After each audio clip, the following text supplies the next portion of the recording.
Hello friend, कैसे हैं आप सभी। आप देख रहे हैं डिफरेंट एंड यूनिक क्लासेस, जहां पर आपको मैथ के क्वेश्चन को बहुत ही डीपली एंड इमेजिन करके समझाया जाता है, जिससे कि आप कभी भी क्वेश्चन में फिर से कंफ्यूजन ना हो।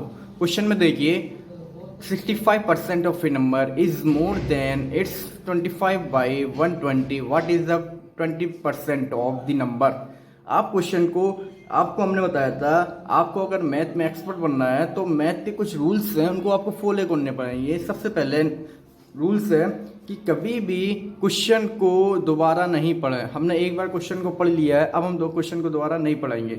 अब आपको सेकंड काम क्या करना है, क्वेश्चन को स्टेप में डिवाइड कर लीजिए, हाफ क्वेश्चन और फिर हाफ। ऐसा नहीं कि एक बार में ही दोबारा पढ़ना है। अब आपको स्टेप में डिवाइड करके थोड़ा थोड़ा क्वेश्चन फिर से पढ़ना होगा। अब देखिए, 35% of A number is more than 25/120।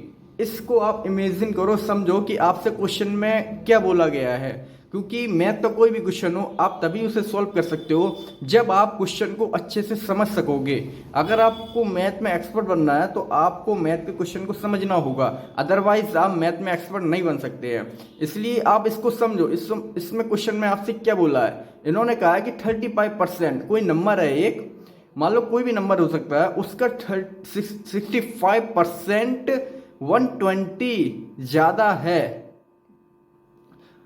किससे, सॉरी, इसमें क्वेश्चन में बोल रहा है कि किसी का 35% ज्यादा है 25% से। फिर से आप क्वेश्चन को समझ लो। उन्होंने कहा है कि कोई एक नंबर है, उसका 65% और 25%। 65% ये देखिए रहा आपका 65%, ये रहा 25%। इन्होंने कहा है कि 65% 120 ज्यादा है उसी नंबर का 25% से। इसलिए अब आप मुझे बताओ, जब ये 65% पहले से ही ज्यादा है, तब हम इसमें 120 क्यों ऐड करेंगे, क्योंकि ये ऑलरेडी ज्यादा है। अब हमें करना क्या है, इक्वल। अब इक्वल के लिए जब ही तो इक्वल होगा जब उसमें हम 120 छोटे नंबर में ऐड करेंगे। जैसे मान लो अब हम आपसे कहें कि 100 ज्यादा है 60/40 से, यही तो हुआ ना कि 100 कितना ज्यादा है 40 से 60। अब जब हम इसको इक्वल कराएंगे, हम चाह रहे हैं कि इनके बीच में इक्वल लगाना चाह रहे हैं, तो हमें क्या करना पड़ेगा, जो छोटा नंबर है उसमें हमें को 60 जोड़ना पड़ेगा। तो वही यहाँ पर है, यहाँ पर जो छोटा नंबर है, आप देखो 25 आपका कैसा है, छोटा नंबर है। अब हमें इस साइड ही 120 ऐड करना होगा। और यहीं पर लोग काफ़ी कंफ्यूजन हो जाते हैं, लोग गलत साइड ऐड कर देते हैं, फिर इसलिए लोगों को आंसर नहीं आते हैं। तो आप देखो 65% कितना ज़्यादा है 120, इसीलिए हम 120 को, जो छोटा नंबर है, टू 25% इस साइड हमने ऐड कर दिया। अब जब ऐड कर दिया, अब आप देखो 35% और 25% दोनों का डिफरेंस कितना होगा 40%। अब 40% आपका निकल कर आ रहा है 120। 40% कितना आ रहा है 120। जब 40% आपका कितना है 120, तो 20% कितना हो गया आपका 60। ये रहा आपका आंसर। ठीक है, इससे हम माइंड में भी सॉल्व कर सकते हैं, इजी है, कोई हार्ड क्वेश्चन नहीं है। बट ये थोड़ा सा आपको प्रैक्टिस करनी पड़ेगी। डेली परसेंटेज की वीडियो है, उनको देखो, अच्छे से समझो, जिससे कि आप मैथ में एक्सपर्ट बन सकें।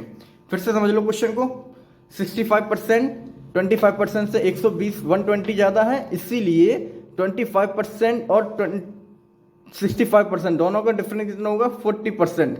और 40% इक्वल 120, इसलिए 20% हमारा 60।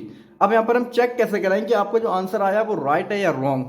ठीक है, एक क्वेश्चन में और देख लो, यहाँ पर आपसे केवल क्या पूछा है 25% ऑफ द नंबर। यहाँ पर आपसे नंबर नहीं पूछा है। अगर मान लो वो नंबर भी पूछ लेता, फिर हम क्या करते, नंबर हम जानते हैं कितने परसेंट होता है 100। अब यहाँ पर जब 20% आ रहा है आपका 60, इसलिए 100% कितना होगा आपका 20 × 5 आपका हो गया 100% इक्वल टू 60 × 5 300।